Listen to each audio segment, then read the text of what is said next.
So here we'd have our pretend music. You're gonna have to pretend there's music here. We don't have intro music yet, but I can guarantee you this is Our Gary Stories, and I am Sam Love. I'm Chris Harris. And we're finally getting the audio portion going. It's been about a year, Yeah. and there's been COVID, which I have not had.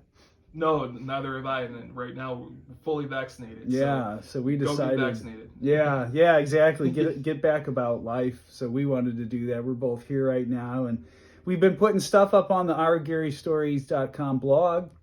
But we want to offer this audio stuff. Some of you might like to listen to things, or you might want to put it on in your car at home or something. Just hear us kind of give more context about some of the blog posts we've been putting out, and we want to use this to interact too.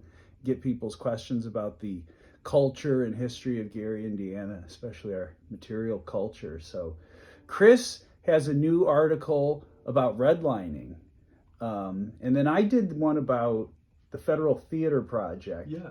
So we both have kind of this Great Depression related thing. So maybe we could talk a little bit about Gary in the 30s and 40s, which is interesting because that's the first bit of history that's just sort of in the past, right, for us. Mm-hmm.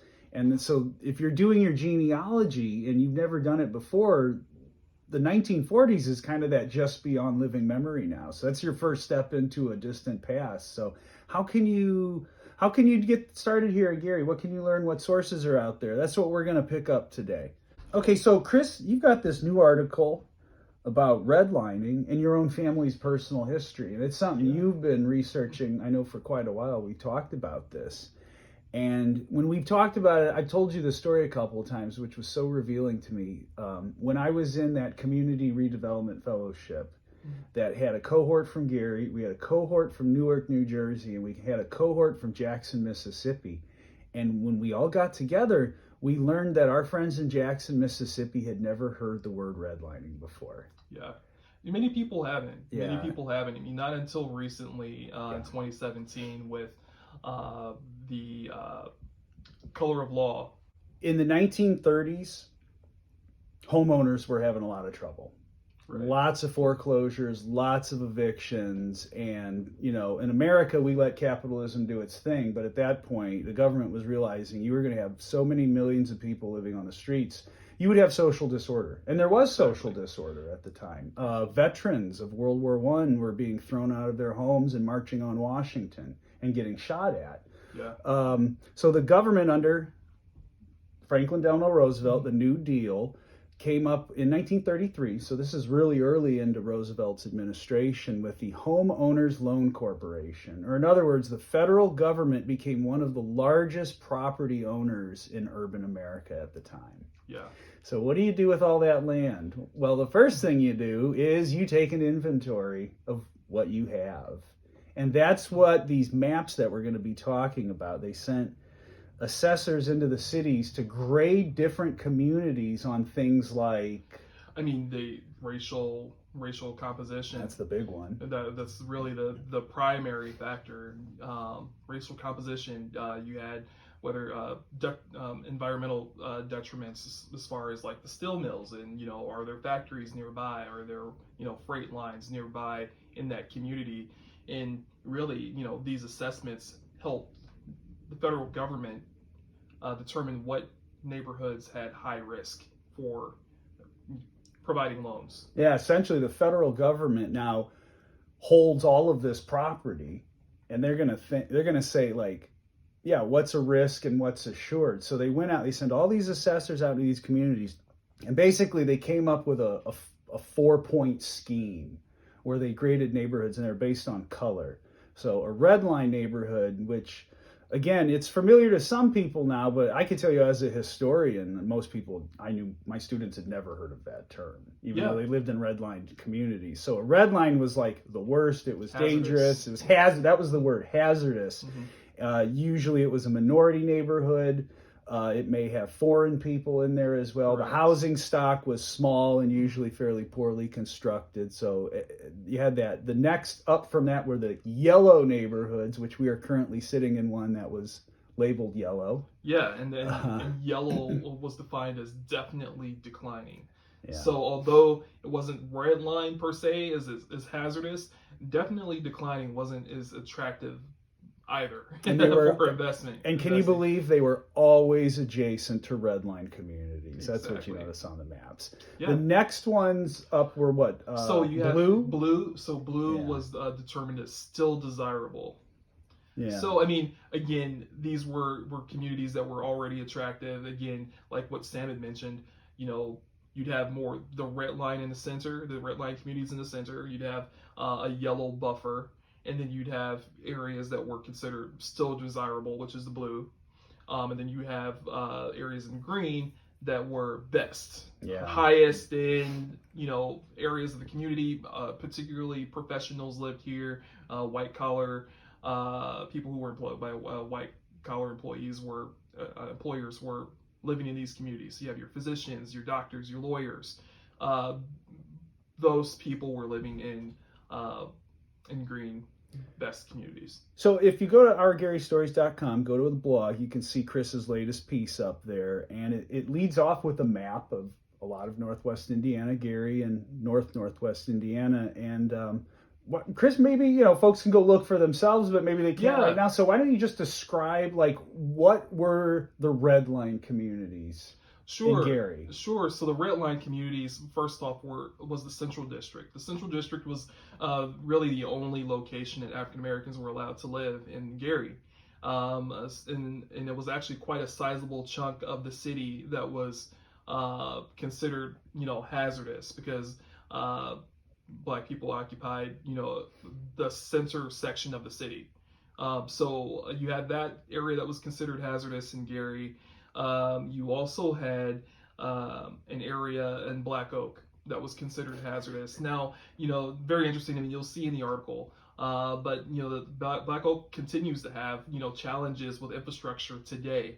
But those two communities were really the areas that were considered hazardous. And again, it's along Broadway between 25th Avenue up to around 11th. And east to Virginia, west to Harrison. You know what I find interesting about these HOLC maps, because I studied some of them in graduate school. I studied the impact of it. We're living it. And the thing I noticed when I look at these maps, and I noticed this on the Northwest Indiana one, it's like these were very stingy assessors. Like most of what is reviewed is either red or yellow. Overwhelming majority. And I thought, like, what a bunch of jerks, you know? I mean, the federal government's going out and I have to wonder if the folks going out doing this knew that they were going to have the historical impact it ended up having. Because we're talking about this now 80 years after the fact. And we can see the impact. Of course, there are racists out there who would disagree and say, well, it's not, but we're not dealing with you people on this show. We're dealing with the truth of history on this show. We want to enlighten you. Yeah, we want to enlighten you, so listen up. So I just, it blows my mind that the feds would go out, survey their domain, and just say, crap, with no thought to, hey, you know, is this going to have an impact on the people's lives? Yeah. You know, I was in the 2013 parcel survey. Similar thing, right? You're going out, you're assessing every piece of land. I was assigned Black Oak. Okay. Which the HOLC people described as shacks. That was the funniest. I mean, it's not funny in a way, but it was also totally funny because it's like shack. So yeah, I'm looking at Black Oak. So I'm in the 2013 parcel survey here in Gary, and they sent me out to Black Oak. And as they were instructing us, now they're not telling us like be good, be friendly, or be mean and be hurt. They were just like, be honest. So there was a little bit of coaching as to like, don't be too harsh, at least, you know, right. Just here's the standards we want to go by. Now, our map was different. Our map was to map out like degraded properties that need to be torn down. It wasn't just, you know, hey, this is a yellow neighborhood, so the whole thing is bad. You know, we did block by block, but it does show how like kind of those assessments do have longer term impacts. So in your story, you talk about your own family's impact and your own personal impact of redlining. So can you take the listeners through a little bit about like what you found about your own family and how that relates to redlining? Sure. So again, like most African American families, we were limited to the Central District. So my family, my great grandparents that lived at the 21st and Adams Street, they lived there from the early 30s to when they were able to purchase a home in Marshalltown, when Marshalltown on the far east side of Gary was built in the early 1950s. so from that, I grew up in one of the homes that they purchased. They purchased three homes for my grandmother and eventually for one of their children. And eventually, we just kept it in the family. But when my mother and I were ready to sell that house, we just did not get the value that for a home that size, outside of Gary would have been worth $150,000. But we had to sell the home for $17,500. Wow. That's not including commission fees and the balance of the second mortgage that we took out to, get new electrical and get a new roof on the home. So it's like, I see the diminished wealth, from our own family because my great grandparents had worked hard to, be able to purchase these homes for our family and keep them in our family for generations to live. But then when we were able to cash out and liquidate what we could, I mean, we just got pennies on the dollar compared to other communities outside of the city, and considering the square footage and the amount of bedrooms and bathrooms that we had. Yeah. And then this is just compounded nationwide. It is. I mean, we don't really realize, like, when you experience that when your grandparents, have a home, and whether they pass on and they give it to, their children or their grandchildren, what to do with it. And when it comes to selling, it's like that should be your wealth. For many people, your home is your greatest, largest investment that you have. And for us, when we realize, as African Americans in the communities that we do own homes in, and we're ready to sell, we're just not seeing that same, equity. We're not getting the same amount and the same value for our homes that homes outside of our areas do. But when you look at it, these neighborhoods were, previously redlined, and then, these conditions were allowed to fester to the point where, it brought down your home's property values over the decades. Yeah, and for as much as people go on about the free market, I mean, this is history that shows that the most powerful economic entity in the planet, the United States government, comes in and says, don't give money to these people. Don't give money to these people over here either. How is that a free market? Yeah, and there's a lot of history about banking and home finance. I mean, just one quick aside, like before HOLC, only the ultra rich were buying homes, because before HOLC, you had to put down like an 80 to 90% deposit to buy a home. You had to have all that money up front. With HOLC and the subsequent government policies, it's broadened home ownership. It's put it in the reach of more people. But again, I just think when the government's come in, it's like it's done some great things and it's done some really damaging things as well. And I think, that's what's so important about the work that you've done here, is to not only show how it happened locally, but how did it affect your family? How does that connection happen? And that's what we want you listeners to go out and be able to figure out, your own stories as well. Yeah, and and let us know. And at the end of the article, we want to know your story. We want to hear how redlining has affected you or your family's wealth. But we also want to charge everyone that, hey, it just doesn't end there. Like, let's make a difference, because what we find out now is that, a lot of these neighborhoods that were previously redlined over the decades, very detrimental investment was allowed to occur there. Factories and toxic waste sites were permitted to do all sorts of things in these particular areas. And now we call these neighborhoods that were formerly redlined frontline communities, because a lot of negative investment had occurred simply for the fact that, hey, this is a hazardous area anyway, so we're just going to put hazardous material here. We're going to allow this toxic dump site to occur because this area isn't worth anything anyway. So we want to make sure that we're getting our fair share from our legislators, and that we're holding them accountable, and that we're owed more than just status quo to make things right. We have decades of disinvestment that we need to make up for right away in short order. We shouldn't just accept, crumbs. It didn't just happen magically. They're human actors that have caused these things to happen. As I read your piece, I also read another great piece that I want folks to go out and check out. It's in Southside Weekly. It's called Following the Yellowlined Road. It's by a fellow named Dave Reedy, a writer named Dave Reedy, who talks about his own family's experience in the Yellowlined Marquette Manor neighborhood. And he gets into some of that history out there. And partially it's because it's just not a well-known history. But as I was reading both of those, I kept thinking, who were these people with these clipboards and pens and these forms going out? And we'll probably never know who these individuals were, but who were they? What was their mindset? What were they being trained for? The New Deal is fascinating because I think we see some of the best things that government can do for people, and simultaneously we see some of the worst things that government can do for people. We do. So a couple of things from your article that jumped out on me, and again, those maps and images you found are so great.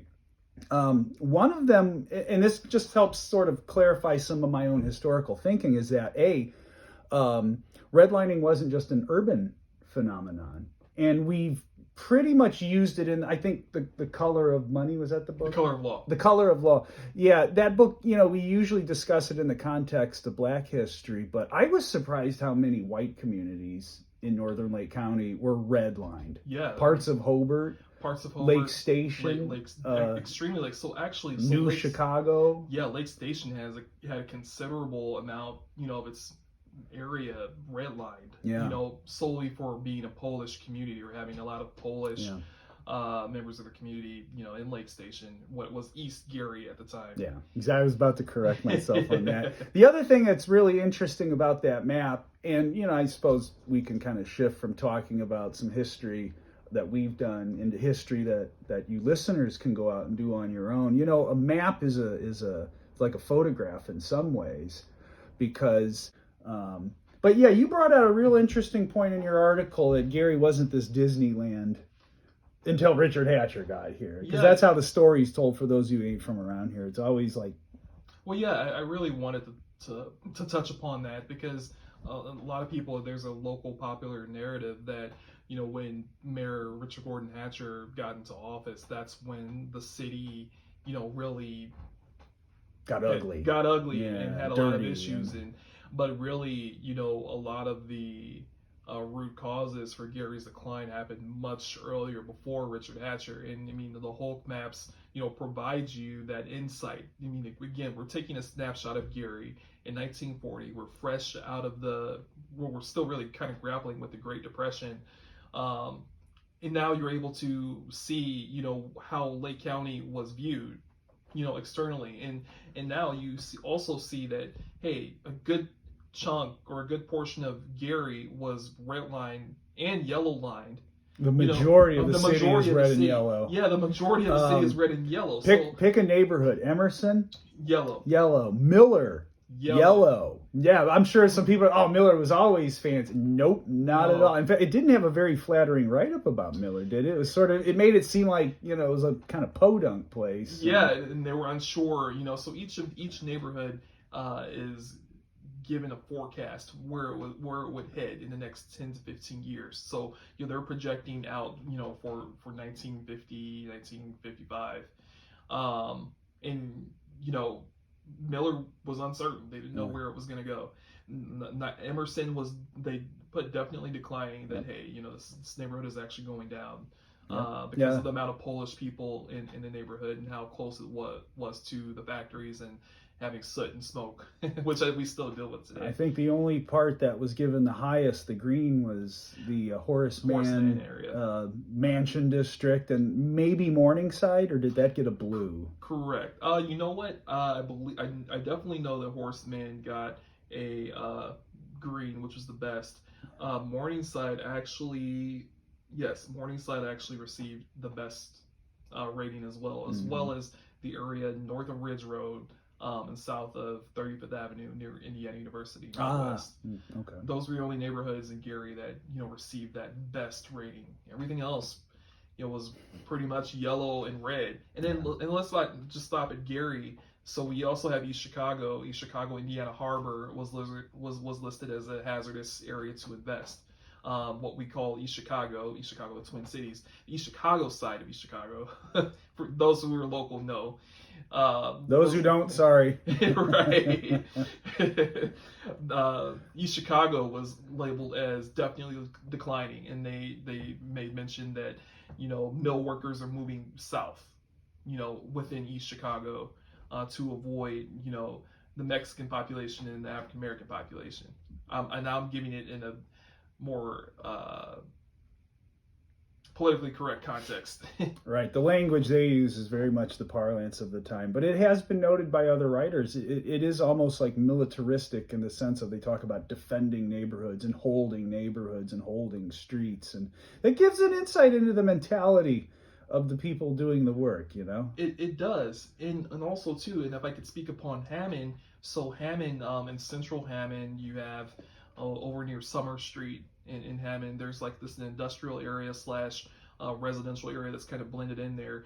That was also labeled as hazardous in Hammond. So I happened to find in the Calumet Regional Archives room in Indiana University Northwest that in 1970, if you look at the census block groups and you look at the most impoverished areas of Lake County and you look at where the minorities lived in Lake County, they were exactly spot on with where those communities were redlined in 1940.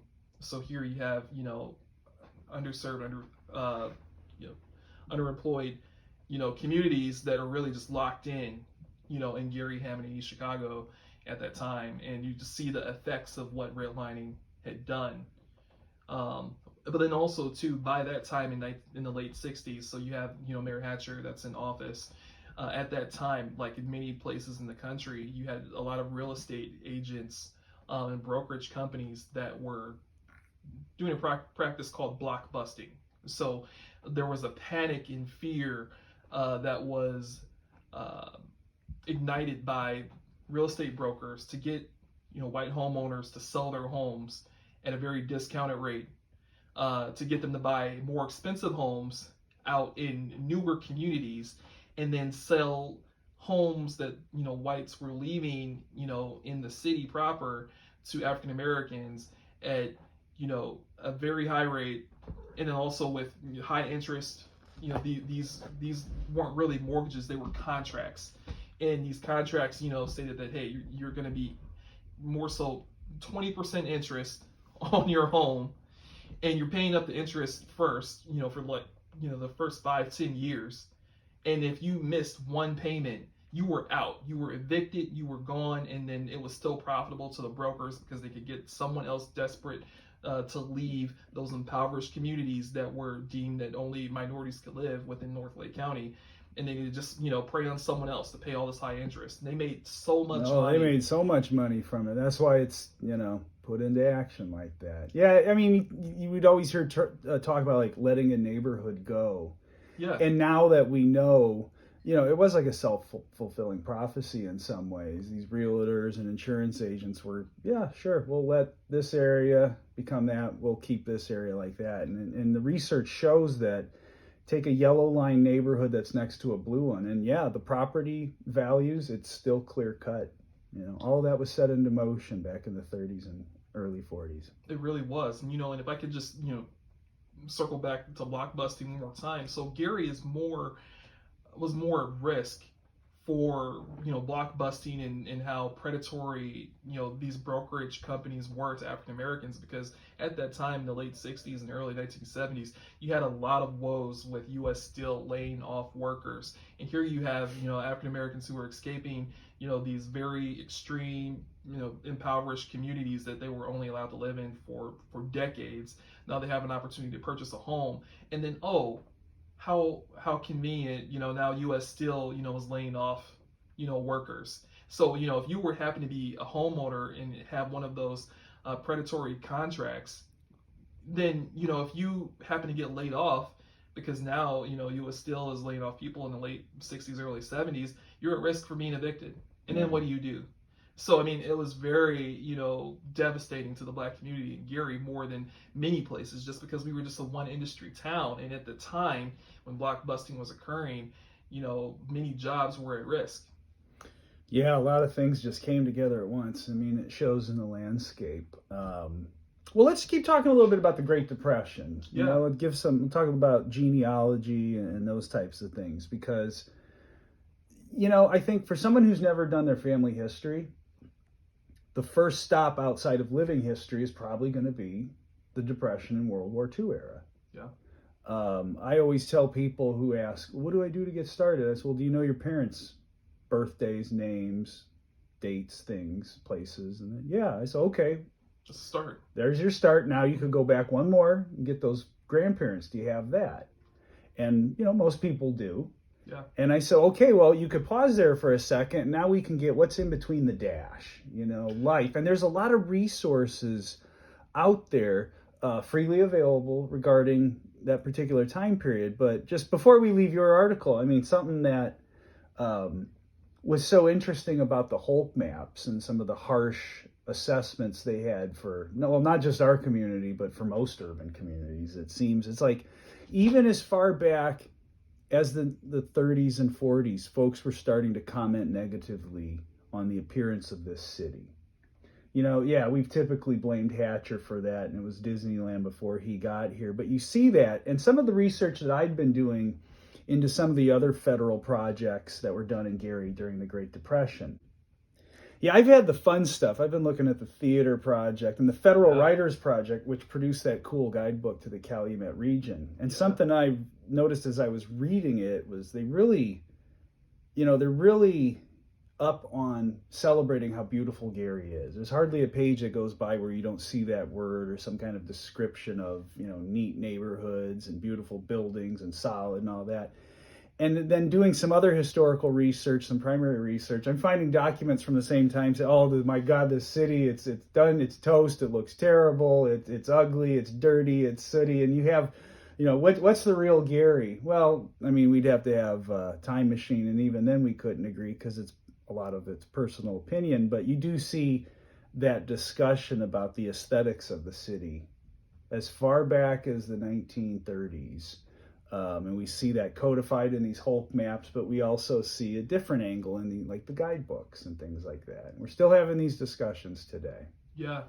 So what are some things, Chris, what are some things folks could possibly look to if they wanted to start studying their family history, or if they wanted to understand more about Gary in the Great Depression? What would you recommend as first steps? I would recommend first steps is that you want to determine which of your ancestors were living in Gary prior to 1940, because then that gives you an opportunity to look at the 1940 census enumeration records. You can utilize FamilySearch.org. I recommend FamilySearch.org because if you don't want to pay a subscription for Ancestry, FamilySearch.org, you can do all of that for free. And search those databases, because ideally what you want to do is you want to find out where your ancestor lived in Gary at the time, and then the 1940 census provides a lot of information about your ancestor's employer, how much money they made a year, how many weeks out of the year were they employed. It really adds a lot of color and context, like what Sam had mentioned about what's more than just the birth date and the death date and that dash. Like you're filling in that dash with getting that color from the 1940 census. But even outside of the 1940 census, there are several city directories that are available that you can actually go to at the Lake County Library.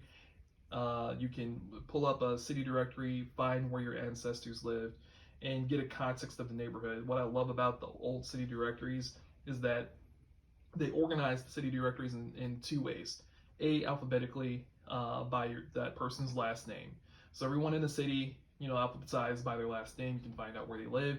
Also, you can determine who their spouse was and what their occupation was in general. But then also, you can also search by street in the latter half of the city directory. And with that, you're able to get a lot of context about the neighborhood, who your ancestors' neighbors were, just to kind of really just add that color to the community that your ancestor was living in, Gary.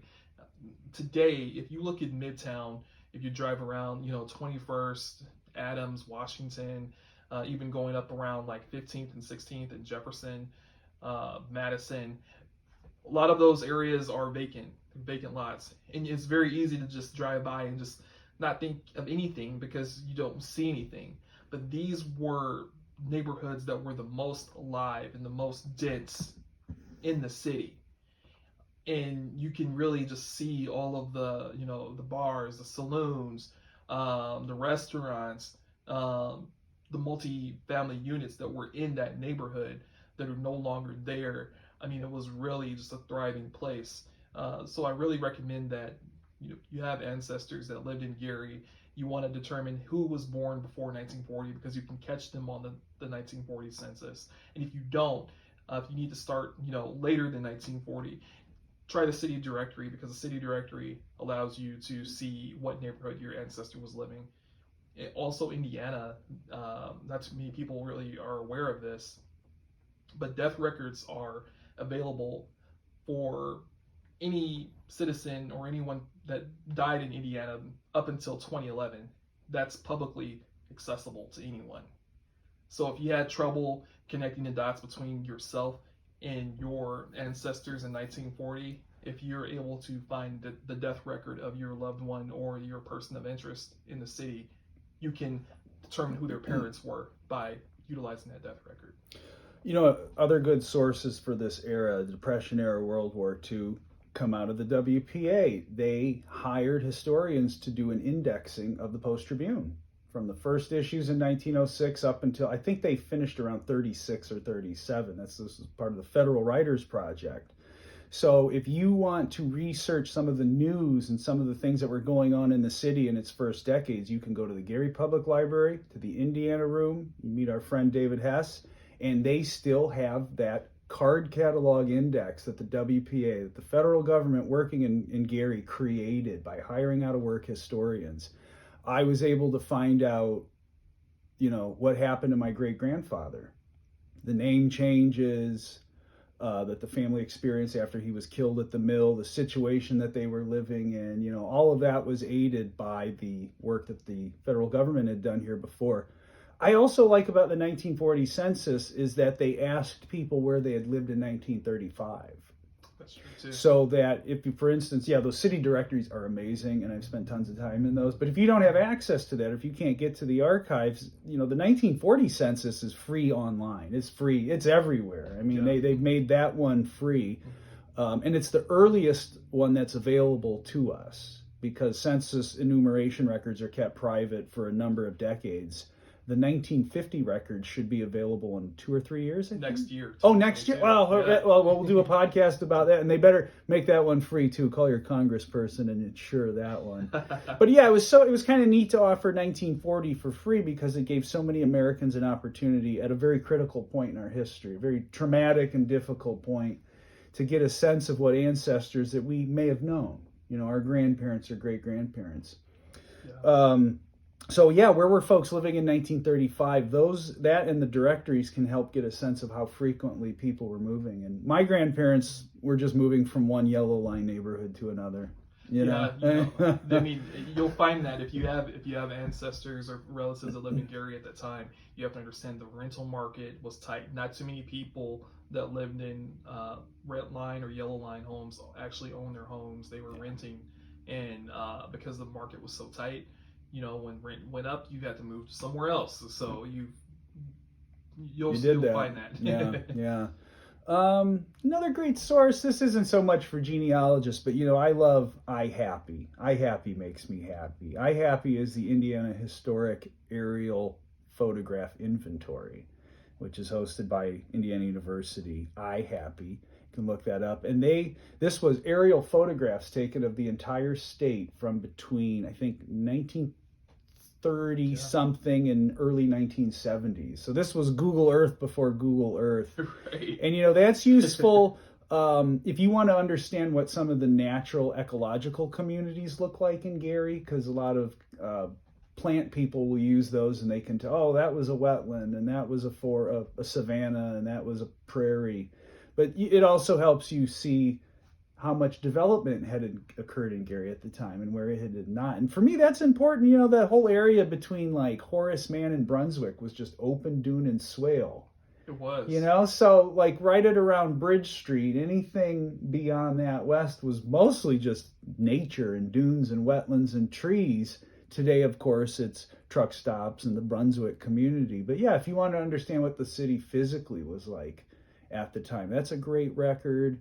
Let's see, we've mentioned the WPA records at the Indiana Room, at the Gary Public Library. Oh, Jim Lane's Steel Shavings. Absolutely. He's published that oral history magazine for going on 50 years now, and he's done there's at least one issue about the Great Depression. It's downstairs. The studio's upstairs. You're going to have to go find it on your own, my friends. I'm sorry. We'll do a whole episode on it one day.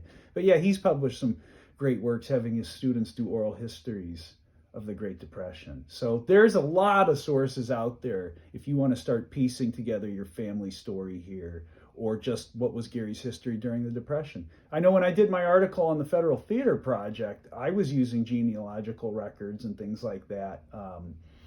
Yeah, I found some interesting stuff in there. Explain a little bit more about that. Yeah. I mean, we hadn't intended to be stuck in the Great Depression today, but we're happy to be. Here we are. I mean, I know growing up around my grandparents, I heard all kinds of stories about the Great Depression. So it's had an impact on me, and we're losing people of that generation, so I'm always eager to get those stories. And I think there's a lot of resilience in these stories that we can learn about that could benefit us today, especially what we've been through. So I researched the Federal Theater Project in Gary, which was called the Federal Children's Theater Project here. It was unique. Gary was the only place that had children actors. It was a theater program designed for children, whereas the rest of the Federal Theater Project was for serious theater, right. To reconnect the American public to theater. Theater was in a terrible situation, even in New York City. So I followed the history of a woman named Betty Kessler Lyman. That's her married name. Okay. And this is where the genealogy studies helped. She was born in upstate New York in the late 19th century. She came to Gary sometime in the 19-teens. She had an education degree. I found a woman with her name teaching at Roosevelt High School in its first or second year. Oh, wow. So this is a white woman teaching at Roosevelt in the first year. She got married. She married a steel worker who was originally from Illinois. And it seems as soon as she starts having children, she stops working as a teacher, but she never loses her connection. She starts an arts practice. From what I picked together through what few sources were out there, she began doing little puppet shows in the community for her children and her children's friends. She lived in downtown Gary, just west of Broadway at first.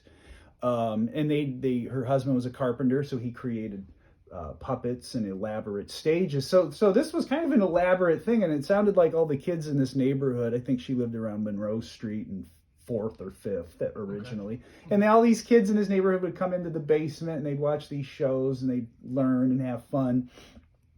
And then it became just a business for her, it seems. At some point in the late 20s, the family moves to Etna, which at the time was undeveloped. Right. It was dune and swale. And what I found interesting, what I discovered, is they moved into the former lodge building of the old dynamite factory. Oh, that's pretty So cool. I believe that Betty Kessler Lyman was the first artist in Gary to readapt abandoned industrial property for artistic purposes. I'm pretty sure. So yeah, anyone who thinks they're doing it here today and they were blazing it, you weren't. It was this woman back in the 20s doing it. So she formalized her troupe into the Mickey Mouse Players. That was the name they used, and they'd teach lessons and give shows. And once the Depression hit, it seemed like her business was about to go under. But she knew someone who happened to know the director for Indiana's Federal Theater Project. And this unknown person told this director, you need to check this woman out. She's dynamic. She's got all these kids. And it was good enough. And they said, okay, we'll hire you. Here's some money. And I found a correspondence between this Indiana director and the head of the whole federal project, an amazing woman named Holly Flanagan, who was absolute inspiration. We need 1 billion of these people on the planet. And she had quite the sense of humor, because the Federal Theater Project from the beginning was accused of being a haven for communists. So here you have this Mickey Mouse Club. And she goes, that name sounds dangerously radical to me. So you see the humor in that. I don't have the numbers in front of me or off the top of my head, but she ended up staging a couple, like almost 200 performances in about 2 years. Wow, that's a lot. Thousands of kids were involved. Almost 100,000 people, I think, came to attend shows, or maybe it was 20. I don't know. Go look up the numbers. I'll patch this in later or something, perhaps. But free entertainment for all ages, focused on children. And what I found most inspiring was that she was doing material that got into the ethnic histories of the children. So Greek children were performing traditional Greek fare. Croatian children were performing traditional Croatian fairy tales. Polish children. This was at a time where the same federal government was also Americanizing adult ethnics here in Gary with Americanization classes, English-speaking classes. There was a pro-American movement that was very insidious at the time. So the same government, the same program, the same federal department, the WPA, is at one point telling the adults, you got to learn English, you got to be good Americans now, put the onions and garlic away and eat bland, wholesome food. But on the other hand, thanks to this woman, Betty Kessler Lyman in Gary, you have the children. Maybe they're related. Maybe these were the children of parents being Americanized, but they're learning their languages and their culture. Now, unfortunately, because the project was run through the Gary school system at the time, then it was de facto segregated. So I've not found any evidence of multiracial troops. There may have been black troops performing with white troops at the same show, but they would have been separated through that. And the material she had the black children performed were, unfortunately, one of them was it was called Jerusalem Arty. I guess it was quite popular in the olden days, but it was invented by a white woman in the South. It was based on racist characters, tropes, the foods and the way of speaking and things like that. But from what I was able to tease out, it seems like a lot of the programs that Betty had the kids doing were largely improvisational.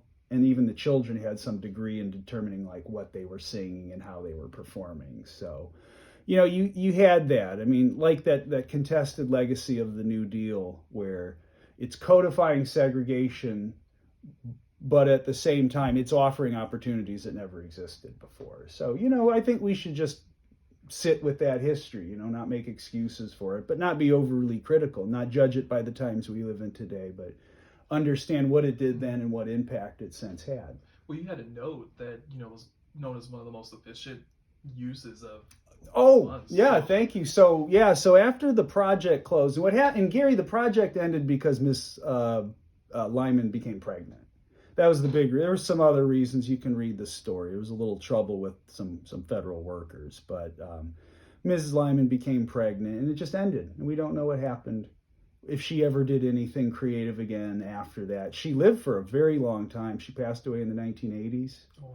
She's buried in Hobart. But yeah, Hallie Flanagan, the federal director, when she wrote her autobiography, after the Federal Theater Project was shut down by what later became the House of Un-American Activities Committee, HUAC.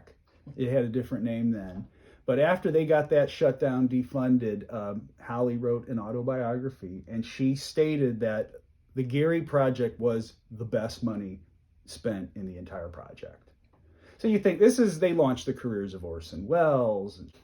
You had a black theater department in New York as well as other cities in America that just done some amazing work. You had puppetry, you had all kinds of these different things. But out of all of that, Hallie Flanagan comes out and says it's this kids program in Gary. And what I really loved about researching I think it was something very typically Gary, in that you have this state or national program. It has these rules. I read the rules and regulations and what they were looking for. And then along comes us with this great idea that matches the rules, like not at all. Right. Nothing that Ms. Lyman was doing here in Gary matched up with what Ms. Flanagan saw for the Federal Theater Project, but they both knew this was a great opportunity. And these two women, and that's what the point of the article is this experience really is the result of two very dynamic women who not only believed in the power of theater, but in the power of children and community. And for that, this is extremely important. It's so much more than a footnote to history. So I was very glad when Belt commissioned me to write something about it. That was awesome. And we've got a long tradition of theater here in Gary, still going very strong today. There's 4 theaters companies in Gary. And at the time of the Gary Federal Theater Project, there was nothing. So I'd say it's had a good boost in our community regardless. Absolutely. So you could check that out at beltmag.com. It's called When the Federal Theater Project Came to Gary. And of course, you can go to OurGaryStories.com. Check out Chris's recent story about Redlining. What's the title?